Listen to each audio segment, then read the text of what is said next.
നമ്മൾ ഈ ഒരു വീഡിയോയിൽ ഹിക് കണക്റ്റ് മൊബൈൽ ആപ്ലിക്കേഷനെ പറ്റിയാണ് നോക്കാൻ വേണ്ടി പോകുന്നത്. ഹിക് കണക്റ്റ് മൊബൈൽ ആപ്ലിക്കേഷൻ്റെ ഓൾമോസ്റ്റ് എല്ലാ സെറ്റിങ്സുകളും ഈ ഒരു വീഡിയോയിലൂടെ ഞാൻ നിങ്ങൾക്ക് പറഞ്ഞുതരാം. അപ്പോൾ ആദ്യം നമ്മൾ Hik connect mobile application open ചെയ്യുക. ഓപ്പൺ ചെയ്യുമ്പോൾ ഇപ്പോൾ അവരുടെ ഏറ്റവും ലേറ്റസ്റ്റ് ആണ് ഈ ഹിക് കണക്റ്റ് മൊബൈൽ ആപ്ലിക്കേഷൻ 6 എന്ന് പറയുന്നത്. അപ്പോൾ നമ്മൾ വെച്ചിരിക്കുന്ന ക്യാമറകൾ അതിപ്പോൾ NVR ബേസ്ഡാണെങ്കിലും DVR ബേസ്ഡാണെങ്കിലും എല്ലാം ഇവിടെ ലിസ്റ്റിൽ വരും. ഇനി നിങ്ങൾ AX പ്രോയോ അതുപോലെ തന്നെ ഹിക്വിഷൻ്റെ മറ്റേതെങ്കിലും ഡിവൈസുകൾ ഉദാഹരണത്തിന് VDP ഒക്കെ ഇൻസ്റ്റലേഷൻ ചെയ്തിട്ടുണ്ടെങ്കിൽ അതൊക്കെ നമുക്ക് ഈ ഒരു ആപ്പിൻ്റെ ഉള്ളിലൂടെ കാണാൻ സാധിക്കുന്ന ഒരു ആപ്ലിക്കേഷനാണ് ഇത്. അപ്പോൾ എല്ലാത്തിനും കൂടെ കൂടിയിട്ട് അതായത് ഹിക്വിഷൻ ഇറക്കുന്ന പ്രോഡക്ട്സുകൾക്ക് എല്ലാം കൂടിയിട്ട് ഒരൊറ്റ ആപ്ലിക്കേഷൻ മാത്രമേ ഉള്ളൂ. അതാണ് ഈ കാണുന്ന ആപ്ലിക്കേഷൻ. അപ്പോൾ ഇതിൽ നമുക്ക് ഇവിടെ നമ്മുടെ DVRൻ്റെ പേര് വരും. ആ പേര് നമുക്ക് വേണമെങ്കിൽ ഇവിടെ നിന്ന് ചേഞ്ച് ചെയ്ത് കൊടുക്കാവുന്നതാണ്. അത് മാറ്റാൻ വേണ്ടിയിട്ട് ഇവിടെ ഈ ഒരു ടിക്കിൽ പ്രസ് ചെയ്യുക, സെറ്റിങ്സിലേക്ക് പോവുക, അവിടെ നിന്ന് ഇങ്ങനെ സെലക്ട് ചെയ്യുക. ഇവിടെ നമുക്ക് ഇഷ്ടമുള്ള പേര് ഇവിടെ സെലക്ട് ചെയ്ത് കൊടുക്കാവുന്നതാണ്. ഞാനിപ്പം മൈ DVR എന്നിവിടെ എഴുതി കൊടുക്കുകയാണ്. my_DVR. ഓക്കെ, ഇനി ആ ഒരു പേരായിരിക്കും എനിക്കിവിടെ കാണിക്കുന്നത് കേട്ടോ. അപ്പോൾ നിങ്ങൾക്ക് മൈ ഹോം എന്നാണ് ആക്കണമെന്നുണ്ടെങ്കിൽ അങ്ങനെ ആക്കാം, അത് നിങ്ങളുടെ ഇഷ്ടമാണ്. അപ്പോൾ ഇവിടെ ഇനി നമ്മൾ ഈ താഴെ കാണുന്ന ഈ ഒരു പ്ലേ എന്നുള്ളൊരു ബട്ടൺ കണ്ടോ, ഇതിൻ്റെ മുകളിൽ പ്രസ് ചെയ്ത് കഴിഞ്ഞാൽ നമുക്ക് എല്ലാ ക്യാമറകളും ഒരേ സമയം ഇങ്ങനെ പ്ലേ ചെയ്ത് കാണാൻ സാധിക്കുന്നതാണ്. ഇത് നമ്മൾ ഇങ്ങോട്ട് പ്രസ് ചെയ്ത് കഴിഞ്ഞാൽ ഇവിടെ നമുക്ക് എല്ലാ ക്യാമറകളും ഇതേപോലെ ഫുൾ സ്ക്രീനിൽ കാണാൻ പറ്റും കേട്ടോ. ഫുൾ സ്ക്രീൻ മീൻസ് എല്ലാ ക്യാമറകളും ഒരുമിച്ച്. ഇനി ഇതിൻ്റെ മുകളിൽ ഡബിൾ ക്ലിക്ക് ചെയ്ത് കഴിഞ്ഞാൽ ഈ ക്യാമറയെ നമുക്ക് സിമ്പിളായിട്ട് ഇങ്ങനെ നോക്കാം കേട്ടോ. ഇതേപോലെ നമുക്ക് കാണാൻ സാധിക്കുന്നതാണ്. അപ്പോൾ ഇനി ഇവിടെ 2 കോളംസ് കണ്ടോ, താഴെ വെറുതെ ഫ്രീ ആയിട്ട് ഹിക്വിഷൻ എന്ന് എഴുതിയിട്ട് ചുമ്മാ നിൽക്കുവാണ്. അപ്പോൾ എനിക്ക് ഈ 2 ക്യാമറകൾ ഇനി വെക്കാനുള്ളതാണ് ഫ്യൂച്ചറിൽ. അപ്പോൾ ഞാനതിപ്പോൾ വെച്ചിട്ടില്ല. അപ്പോൾ അങ്ങനെ വരുമ്പോഴത്തേക്ക് നമുക്കത് ആവശ്യമില്ലാത്തതുണ്ടെങ്കിൽ നമ്മൾ എന്ത് ചെയ്യണമെന്ന് അറിയോ, ഈ ഒരു വിൻഡോയിൽ എത്തിയിട്ട് ഈ മുകളിൽ കാണുന്ന ഈ ഒരു ബട്ടൺ കണ്ടോ, ഇതിൻ്റെ മുകളിൽ പ്രസ് ചെയ്ത് കഴിഞ്ഞാൽ ഈ 2 എണ്ണം നമുക്ക് ആവശ്യമില്ലെങ്കിൽ എടുത്ത് കളയാം കണ്ടോ. എന്നിട്ട് ഇവിടെ താഴെ ഓക്കെ ബട്ടൺ പ്രസ് ചെയ്ത് കഴിഞ്ഞാൽ ആ 2 എണ്ണം അവിടെ പോയി കണ്ടോ. അപ്പോൾ നമുക്കവിടെ ആ ഒരു പ്രശ്നം അവിടെ ഉണ്ടാകുന്നില്ല. പക്ഷേ ഇവിടെ ആഡ് ചെയ്യാൻ പറഞ്ഞൊരു ഓപ്ഷൻ കാണിക്കുക, എന്നാലും നമുക്ക് ആ ഒരു ബുദ്ധിമുട്ട് അവിടെ ഉണ്ടാകുന്നില്ല. ഇനി ഇതേ കാര്യം തന്നെ ചില ആളുകൾക്ക് വേറൊരു കുഴപ്പമായിട്ട് സംഭവിക്കാറുണ്ട്. അവരിവിടെ പ്രസ് ചെയ്തിട്ട് അറിയാതെ ഈ ഒരു ബാക്കിയുള്ള ക്യാമറയും കൂടെ അങ്ങോട്ട് ടിക്ക് എടുത്ത് കളഞ്ഞു കഴിയും കേട്ടോ. അപ്പോൾ ആ ക്യാമറകൾ പിന്നെ ലിസ്റ്റിൽ വരികയില്ല.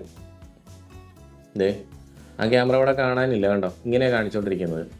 അപ്പോൾ ചില ക്യാമറകൾ കണ്ടുകൊണ്ടിരിക്കുന്നുണ്ട്, മോണിറ്ററിൽ കാണുന്നുണ്ട്, മൊബൈലിൽ കാണുന്നില്ലെന്ന് പറയുമ്പോൾ ചിലപ്പോൾ നിങ്ങൾ അറിയാതെ അത് ഇവിടെ നിന്ന് ഇങ്ങനെ മാറ്റി കളഞ്ഞിട്ടുണ്ടാകും. അതുകൊണ്ടാണ് വരാത്തത്.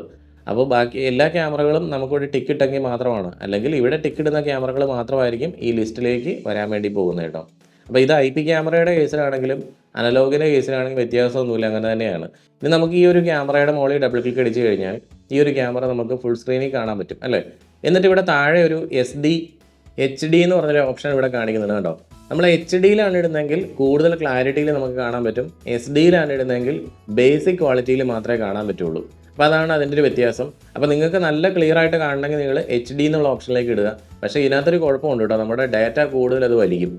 അപ്പോൾ അത്രയും ക്ലാരിറ്റിയിൽ കാണേണ്ട ഒരു കാര്യമല്ല നിങ്ങൾ കാണുന്നത്. ജനറലായിട്ട് ചുമ്മാ നോക്കുന്നേ ഉള്ളതെന്നുണ്ടെങ്കിൽ അതെപ്പോഴും ബേസിക്കിൽ ഇടാൻ വേണ്ടി നോക്കിയാൽ മതി. അതാകുമ്പോഴത്തേക്കും കൂടുതൽ ഡാറ്റ വലിക്കുകയില്ല, നമുക്ക് ലാഗിങ് ഉണ്ടാകത്തുമില്ല. ഇനി ചിലർ പറയാറുണ്ട് ഇവിടെ ഈ ക്യാമറയുടെ സൈഡിലായിട്ട് കുറേ ഓപ്ഷൻസ് ഇവിടെ കൊടുത്തിട്ടുണ്ട്, അതൊക്കെ എന്തൊക്കെയാണെന്നൊന്ന് പറഞ്ഞുതരാൻ പോകുന്നു. അപ്പോൾ ഇവിടെ ഈ കൊടുത്തിരിക്കുന്ന ഇതെന്ന് പറഞ്ഞു കഴിഞ്ഞാൽ ഇത് നിങ്ങൾക്കറിയാം പോസ് ചെയ്യാൻ വേണ്ടിയിട്ടുള്ള ഓപ്ഷനാണ്. ഇതിൻ്റെ അടുത്തൊരു സ്പീക്കറിൻ്റെ പടം കൊടുത്തിട്ടുണ്ട്. അപ്പോൾ ഈ സ്പീക്കറിൻ്റെ പടത്തിൻ്റെ മുകളിൽ നമ്മൾ ക്ലിക്ക് ചെയ്ത് കഴിഞ്ഞാൽ ഇപ്പോൾ പ്രത്യേകിച്ച് എനിക്കിവിടെ ഒന്നും വരുന്നില്ല. കാരണം എന്ന് വെച്ചാൽ ഞാൻ വെച്ചിരിക്കുന്നത് ഓഡിയോ ക്യാമറയല്ല. അപ്പോൾ ഓഡിയോ ക്യാമറയാണെങ്കിൽ നമുക്ക് ആ ശബ്ദം ഇപ്പം ഇത് നമ്മൾ കാണുമ്പോൾ തന്നെ ഇത് കേൾക്കും അല്ലേ, ഇതിങ്ങനെ നിൽക്കുവാണെങ്കിൽ. പക്ഷെ നമുക്ക് ആ ശബ്ദം വേണ്ട, ശബ്ദം ഇല്ലാതെ കണ്ടാൽ മാത്രം മതി എന്നുണ്ടെങ്കിൽ ഇതിൻ്റെ മുകളിൽ പ്രസ് ചെയ്ത് കഴിഞ്ഞാൽ ആ ഓഡിയോ ഓഫ് ആയിക്കോളും. പിന്നെ ഇവിടെ നമുക്ക് ഈ കോളം അഡ്ജസ്റ്റ്മെൻറ്റ് ഓപ്ഷൻസ് കൊടുത്തിട്ടുണ്ട്. അതായത് ഇതിൻ്റെ വിൻഡോ ലേഔട്ട് അത് നമുക്കിപ്പോൾ ഞാൻ ചെയ്ത് കാണിക്കുന്നില്ല, കാരണം നിങ്ങൾക്ക് അറിയാവുന്നതാണ്. ഇപ്പോൾ 12 ക്യാമറയൊക്കെ ഉണ്ടെങ്കിൽ 12 സ്ക്രീനിലേക്ക് പോകാം, അങ്ങനെയൊക്കെ കേട്ടോ. അപ്പോൾ ഇവിടെ അടുത്തത് വരുന്നതെന്ന് പറഞ്ഞാൽ 2-way ഓഡിയോ ടോക്കിനൊക്കെ വേണ്ടിയിട്ടുള്ള സംഗതിയാണ് ഈ കൊടുത്തിരിക്കുന്നത് കേട്ടോ. ഒരു മൈക്കിൻ്റെ പടം കൊടുത്തേക്കുന്നുണ്ടോ. അപ്പോൾ ഇതിൻ്റെ മുകളിൽ പ്രസ് ചെയ്ത് കഴിഞ്ഞാൽ ഇപ്പോൾ എൻ്റെ ക്യാമറ 2-way ഓഡിയോ സപ്പോർട്ട് ചെയ്യുന്നതല്ല. അങ്ങനെ ആയിരുന്നെങ്കിൽ ഇപ്പോൾ എനിക്ക് അപ്പുറത്തെ ആ ഒരു ക്യാമറയിലൂടെ ശബ്ദം കേട്ടേനെ. അപ്പോൾ അതിന് വേണ്ടിയിട്ടുള്ളതാണ് ഈ ഒരു ഓപ്ഷൻ. പിന്നെ ഇത് നമുക്ക് റെക്കോർഡ് ചെയ്യാൻ വേണ്ടിയിട്ടുള്ള ഓപ്ഷനാണ് ഈ കൊടുത്തിരിക്കുന്ന ഈ ഒരു ഡോട്ട് പോലെ കൊടുത്തേക്കുന്നത്. ഇതിൻ്റെ മുകളിൽ പ്രസ് ചെയ്ത് കഴിഞ്ഞാൽ കണ്ടോ, മുകളിൽ കണ്ടോ ഒരു റെക്കോർഡിങ്ങിൻ്റെ സിമ്പിൾ വന്നേക്കണുണ്ടോ. അപ്പോൾ അവിടെ ആ വീഡിയോ റെക്കോർഡ് ആകുന്നുണ്ട്. ഇത് പ്രസ് ചെയ്ത് കഴിഞ്ഞാൽ ആ വീഡിയോ നമുക്ക് ഒന്നിലേക്ക് ഡൗൺലോഡ് ചെയ്യാം, അല്ലെങ്കിൽ ഷെയർ ചെയ്ത് കൊടുക്കാം. അപ്പോൾ ആർക്കെങ്കിലും ഷെയർ ചെയ്യണമെങ്കിൽ ഷെയർ ബട്ടണിൽ പ്രസ് ചെയ്തിട്ട് ഷെയർ ചെയ്യാം. അപ്പോൾ അങ്ങനെ നമുക്ക് ചെയ്യാവുന്നതാണ്. പിന്നെ നമ്മൾക്ക് ഈ വെച്ചിരിക്കുന്ന ക്യാമറ ഇപ്പോൾ DVR വെച്ചിട്ടുള്ളതെന്ന് ഞാൻ പറഞ്ഞല്ലോ. ഇതൊരു സ്മാർട്ട് ഹൈബ്രിഡ് ക്യാമറയൊന്നുമല്ല, അങ്ങനെ ആയിരുന്നെങ്കിൽ ഇവിടെ നമുക്കൊരു ഓപ്ഷൻ കൂടെ വരുമായിരുന്നു. അത് നമുക്ക് സ്മാർട്ട് മോഡിലേക്ക് മാറ്റാനുള്ള ഓപ്ഷൻ കേട്ടോ. അപ്പോൾ ഇനി നമുക്ക് പ്ലേ ബാക്ക് ഓപ്ഷൻസ് എങ്ങനെ നോക്കാം. ഇതിവിടെ പ്ലേ ബാക്ക് എന്നുള്ള ഓപ്ഷനിൽ നമുക്ക് പ്രസ് ചെയ്ത് കഴിഞ്ഞാൽ പ്ലേ ബാക്ക് കിട്ടും. ഇവിടെ പ്ലേ ചെയ്തതിന് ശേഷം പ്ലേ ബാക്കിലേക്ക് പോകാം. അപ്പോൾ നമുക്ക് ഏത് ക്യാമറയുടെ ആണോ പ്ലേ ബാക്ക് എടുക്കേണ്ടത് ആ ക്യാമറയെ നമുക്ക് ഇവിടെ നിന്ന് ഇങ്ങനെ സെലക്ട് ചെയ്ത് കൊടുക്കാം കണ്ടോ. ഇങ്ങനെ സെലക്ട് ചെയ്ത് കൊടുത്തു കഴിഞ്ഞാൽ അത് കാണാൻ സാധിക്കുന്നതാണ്. താഴെ ഇവിടെ വരുന്നുണ്ടോ ഒരു ബ്ലൂ ലൈൻ. അപ്പോൾ അതിൻ്റെ മുകളിൽ നമ്മൾ പ്രസ് ചെയ്ത് കഴിഞ്ഞാൽ ഇങ്ങനെ നമുക്ക് പ്ലേ ബാക്ക് എടുത്ത് നോക്കാൻ പറ്റും. ഇപ്പോൾ ഇതൊരു സാധാരണ DVR ആണ്. ഹ്യൂമൻ ഡിറ്റക്ഷൻ സപ്പോർട്ട് ചെയ്യുന്നതൊന്നുമല്ല. ഹ്യൂമൻ ഡിറ്റക്ഷൻ സപ്പോർട്ട് ചെയ്യുന്നതായിരുന്നെങ്കിൽ ഇവിടെ കൃത്യമായിട്ട് ഹ്യൂമൻസ്, അതായത് മനുഷ്യർ വന്നേക്കണ ഐക്കൺസ് ഇവിടെ കാണിക്കും. അപ്പോൾ നമ്മൾ അതിൻ്റെ അടുത്തേക്ക് ഇങ്ങനെ മൗസ് കൊണ്ട് വെച്ച് കഴിഞ്ഞാൽ, അതായത് ഈ ഒരു ലൈൻ നമ്മൾ അതിൻ്റെ അടുത്തേക്ക് വലിച്ചങ്ങ് വെച്ച് കൊടുത്തു കഴിഞ്ഞാൽ ആ ഒരു സമയത്തെ പ്ലേ ബാക്ക് നമുക്ക് കൃത്യമായിട്ട് അറിയാൻ പറ്റും. എപ്പോഴും ഞാൻ റെക്കമെൻഡ് ചെയ്യുന്നത് ഒരു ഹ്യൂമൻ ഡിറ്റക്ഷൻ IP ക്യാമറയാണ് കേട്ടോ. അങ്ങനെയാണെന്നെങ്കിൽ നിങ്ങൾക്ക് കൃത്യമായിട്ട് ആ മനുഷ്യർ വന്നേക്കുന്ന സമയങ്ങൾ കറക്റ്റായിട്ട് കാണിക്കാൻ പറ്റും. ഇപ്പോൾ ഇവിടെ ഈ ഒരു റെഡ് കളറിൽ പോലെ നിങ്ങൾ കാണുന്നില്ലേ, അപ്പോൾ അത് ഇവിടെ ഒരു ഇവൻറ്റ് ഡിക്റ്റേറ്റ് ചെയ്തേക്കണതാണ്. അതായത് ഇവിടെയൊക്കെ മൂവ്മെൻറ്റ് ഉണ്ടായിരുന്നു എന്നുള്ളതാണ്. ചിലപ്പോൾ ഈ മൂവ്മെൻറ്റ് എന്ന് പറഞ്ഞാൽ അവിടെ മനുഷ്യർ പോയി എന്നുള്ളതൊന്നും ആയിരിക്കില്ല. ഇവിടെ ഒരു എട്ടുകാലി കിടന്ന് ആടിക്കൊണ്ടിരിക്കുന്നതാണെങ്കിൽ ഒരു മൂവ്മെൻ്റ് ആയിട്ടായിരിക്കും ഡിക്റ്റേറ്റ് ചെയ്യണത്. അല്ലെന്നുണ്ടെങ്കിൽ ഇവിടെ ഒരു ചെടി നിൽപ്പുണ്ട്, ആ ചെടി ഒന്ന് അനങ്ങുന്നതൊക്കെ ഒരു മൂവ്മെൻ്റ് ആയിട്ട് ഡിക്റ്റേറ്റ് ചെയ്യും. അതായത് അതെല്ലാം ഒരു ഇവൻ്റാണ് എന്നാണ് DVR പറയുന്നത്. അപ്പോൾ അവിടെ ഒരു മൂവ്മെൻറ്റും ഇല്ലാത്ത സന്ദർഭമാണ് നമ്മുടെ ഈ ബ്ലൂ ലൈനിൽ വന്നിരിക്കുന്നത് കേട്ടോ. ഇവിടെ ബ്ലൂയിലേക്ക് കൊണ്ടുവച്ച് കഴിഞ്ഞാൽ അവിടെ അനക്കങ്ങളോ കാര്യങ്ങളോ ഒന്നും തന്നെ ഉണ്ടാകുകയില്ല. ഇനി നമ്മുടെ ഈ ഒരു ക്യാമറ മറ്റൊരാളുടെ ഫോണിൽ കാണാൻ വേണ്ടിയിട്ട് എങ്ങനെ കൊടുക്കാം എന്ന് നോക്കാം. ഒരിക്കലും നമ്മുടെ യൂസർ ഐഡിയും പാസ്വേഡും അവർക്ക് ഷെയർ ചെയ്യേണ്ട ആവശ്യമില്ല. അതൊരു ഇൻസെക്യൂരിറ്റി നമുക്ക് ഉണ്ടാക്കും അല്ലേ. പ്രത്യേകിച്ചും നമ്മുടെ ഈ ഒരു സെറ്റിങ്സിൽ പോയിട്ട് അവർ അറിയാതെ എങ്ങാനും ഈ ഡിവൈസ് ഡിലീറ്റ് ചെയ്ത് കഴിഞ്ഞ് കഴിഞ്ഞാൽ പിന്നെ നമ്മുടെ ഫോണിൽ നിന്നും ആ ഡിവൈസ് ഓട്ടോമാറ്റിക് പോയിട്ടുണ്ടാവും. അതുകൊണ്ട് നിങ്ങൾ ചെയ്യേണ്ടത് ഷെയർ എന്നുള്ള ഓപ്ഷനാണ്. ഇവിടെ ഈ ഒരു DVRൻ്റെ നേരെ ഇവിടെ വന്നു കഴിഞ്ഞാൽ ഷെയർ എന്ന് പറഞ്ഞൊരു ഓപ്ഷൻ കാണിക്കും. അപ്പോൾ നമ്മൾ എങ്ങനെയാണോ ഈ ഒരു ആപ്ലിക്കേഷനിൽ നമ്മുടെ അക്കൗണ്ട് ക്രിയേറ്റ് ചെയ്തത് അതുപോലെ തന്നെ അയാളോടും ക്രിയേറ്റ് ചെയ്യാൻ പറയുക. അതിനുശേഷം നമ്മുടെ ഈ ഒരു DVRൻ്റെ മുകളിൽ ഇങ്ങനെ പ്രസ് ചെയ്തിട്ട് ഷെയർ ബട്ടണിൽ പ്രസ് ചെയ്യുക. അപ്പോൾ ഇവിടെ 2 ഓപ്ഷൻ കാണിക്കുന്നുണ്ട് കണ്ടോ. ഷെയർ വിത്ത് യൂസർ ഉണ്ട്, ഷെയർ വിത്ത് സർവീസ് പ്രൊവൈഡർ ഉണ്ട്. ഷെയർ വിത്ത് യൂസർ സെലക്ട് ചെയ്യുക. എന്നിട്ട് ഇവിടെ പല ഓപ്ഷൻസ് കാണിക്കുന്നുണ്ട് കണ്ടോ. അപ്പോൾ നമ്മളിപ്പോൾ ചെയ്യാൻ വേണ്ടി പോകുന്നത് ആ ആളുടെ, നമ്മുടെ കൂട്ടുകാരൻ്റെയോ നമ്മുടെ ബന്ധുവിൻ്റെയോ ഒക്കെ മെയിൽ ID അല്ലെങ്കിൽ അവരുടെ മൊബൈൽ നമ്പർ ഇവിടെ കൊടുത്തിട്ട് ഓക്കെ അടിച്ചാൽ അവർ അക്കൗണ്ട് ക്രിയേറ്റ് ചെയ്തിട്ടുണ്ടെങ്കിൽ ഇവിടെ അത് കാണിക്കും. എന്നിട്ട് അത് സെലക്ട് ചെയ്തിട്ട് ഓക്കെ കൊടുത്തു കഴിഞ്ഞാൽ നമുക്ക് ഏതൊക്കെ ക്യാമറകളാണോ ഷെയർ ചെയ്യേണ്ടത് ആ ക്യാമറകൾ മാത്രം ഇവിടെ ടിക്ക് ഇടാനുള്ള ഓപ്ഷൻ കാണിച്ചു തരും. അപ്പോൾ നമുക്ക് അങ്ങനെ ഷെയർ ചെയ്യാവുന്നതാണ്. ആ രീതിയിലാണ് നമ്മൾ ഷെയർ ചെയ്യാവുള്ളൂ. ഇനി ഈ സർവീസസ് എന്നുള്ള ഓപ്ഷനിൽ പോയി കഴിഞ്ഞാൽ നമുക്ക് ആരാണോ നമ്മുടെ DVR വെച്ചിരിക്കുന്ന കമ്പനി, അവരൊരു ഓതറൈസ്ഡ് ഇൻസ്റ്റലേഷൻ ചെയ്യുന്ന കമ്പനിയാണെങ്കിൽ അവരുടെ പേര് ഇവിടെ ലിസ്റ്റിൽ വരുന്ന രീതിയിലേക്ക് കൊണ്ടുവരാൻ സാധിക്കുന്നതാണ്. അപ്പോൾ ഈ ഓതറൈസ് എന്നുള്ളൊരു ഓപ്ഷനിൽ പോയി കഴിഞ്ഞാൽ ഈ DVRനെ സെലക്ട് ചെയ്തിട്ട് ഓക്കെ ബട്ടൺ പ്രസ് ചെയ്യുക.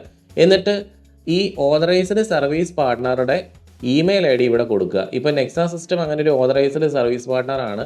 ഞങ്ങൾ ഇൻസ്റ്റലേഷൻ ചെയ്തേക്കണ വർക്കുകൾക്ക്, ഞങ്ങൾ ഇൻസ്റ്റലേഷൻ ചെയ്യുന്ന ക്യാമറയ്ക്ക് മാത്രമാണ് ഞങ്ങൾ സപ്പോർട്ട് കൊടുത്തുകൊണ്ടിരിക്കുന്നത്.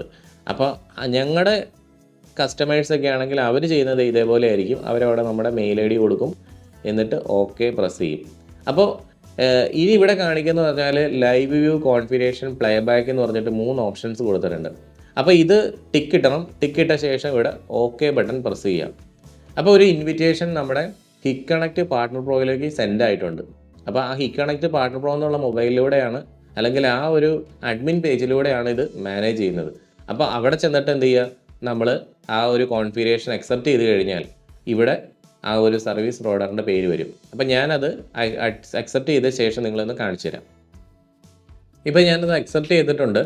ഇനി ഇവിടെ നമ്മളൊന്ന് റീഫ്രഷ് ചെയ്ത് കഴിഞ്ഞാൽ കണ്ടോ, ആ ഒരു പേജിലേക്ക് നെക്സാ സിസ്റ്റം എന്ന് വന്നിട്ടുണ്ട്. ഹിക്യൂഷൻ്റെ ഓതറൈസ്ഡ് സർവീസ് പ്രൊവൈഡറാണ് നെക്സാ സിസ്റ്റം. അതുകൊണ്ടാണ് ഇവിടെ നമുക്കിങ്ങനെ പേജ് വന്നേക്കണം കേട്ടോ. അപ്പോൾ നമ്മുടെ കസ്റ്റമേഴ്സിനെ എന്ത് ചെയ്യാം, ഇവിടെ സർവീസസിൽ പോയി കഴിഞ്ഞാൽ ഞങ്ങളെ കോൺടാക്ട് ചെയ്യാൻ വേണ്ടിയിട്ട് വളരെ എളുപ്പമാണ്. അവിടെ നമ്പർ, മെയിൽ ID എല്ലാം കൊടുത്തിട്ടുണ്ട്. അപ്പോൾ ആ രീതിയിൽ കസ്റ്റമേഴ്സിന് ഈസി ആയിട്ട് കോൺടാക്ട് ചെയ്യാൻ പറ്റും. അതിന് വേണ്ടിയിട്ടുള്ള ഓപ്ഷനാണിത്. പിന്നെ അതേപോലെ തന്നെ ആപ്ലിക്കേഷൻസിൽ പോയി കഴിഞ്ഞാൽ ഇവിടെ ഈ നമുക്ക് ബേസിക് ആയിട്ട് യൂസ് ചെയ്യേണ്ട കുറേ ആപ്ലിക്കേഷൻസ് ഇവിടെ കാണിച്ചു തന്നിട്ടുണ്ട്. പിന്നെ നോട്ടിഫിക്കേഷൻസ് എന്നുള്ള ബട്ടണിൽ പ്രസ് ചെയ്യുമ്പോഴാണ് നമുക്ക് ഇവിടെ നമ്മുടെ മൊബൈൽ നോട്ടിഫിക്കേഷൻസ് കാണാൻ സാധിക്കുന്നത്. പിന്നെ അതുപോലെ തന്നെ നമ്മുടെ മീ എന്ന് പറഞ്ഞ ഓപ്ഷൻ കൊടുത്തിട്ടുണ്ട്. ഇതിനകത്ത് പോയി കഴിഞ്ഞാൽ നമുക്ക് ഇതിൻ്റെ സെറ്റിങ്സിലേക്ക് പോകാവുന്നതാണ്. അപ്പോൾ ഇതിൽ പ്രത്യേകിച്ച് ഇപ്പോൾ ഒരു കസ്റ്റമറെ സംബന്ധിച്ച് ഒന്നും മാറ്റാനൊന്നുമില്ല. എല്ലാം അതിൻ്റെതായ രീതിയിൽ തന്നെ കിടന്നാൽ മതി കേട്ടോ. പിന്നെ ഇവിടെ ഒരു കാര്യം, നമ്മുടെ മൊബൈലിൽ നോട്ടിഫിക്കേഷൻ വരുന്നില്ലെന്നുണ്ടെങ്കിൽ നമ്മുടെ ഈ മെയിൻ പേജിലേക്ക് പോയിട്ട് ഇവിടെ ഈ 3 കുത്ത് കണ്ടോ, അതിൻ്റെ മുകളിൽ പ്രസ് ചെയ്തിട്ട് സെറ്റിങ്സിൽ പോയി കഴിഞ്ഞാൽ ഇവിടെ നോട്ടിഫിക്കേഷൻസ് എനേബിൾഡ് ആണോ എന്ന് നോക്കാം. നോട്ടിഫിക്കേഷൻസ് എനേബിൾ ആണെങ്കിൽ മാത്രമാണ് നമുക്ക് മൊബൈലിൽ നോട്ടിഫിക്കേഷൻ വരികയുള്ളൂ, അല്ലെങ്കിൽ വരികയില്ല. പിന്നെ ഞാൻ ഒരു കാര്യം കൂടെ പറയാം. ഇപ്പോൾ സർവീസസ് എന്നുള്ള ഓപ്ഷനിൽ പോയിട്ട് നമുക്ക് ഈ നെക്സ സിസ്റ്റം എന്നുള്ള ഓപ്ഷൻ്റെ മുകളിൽ പ്രസ് ചെയ്യുന്ന സമയത്ത് ഇവിടെ കണ്ടോ, ഇവിടെ live view configuration playback permanent ആണ് കിടക്കുന്നത്. അത് ടിക്ക് എടുത്ത് കളയാം. ഇതിങ്ങനെ എല്ലാ ടിക്കുകളും എടുത്ത് കളയാം.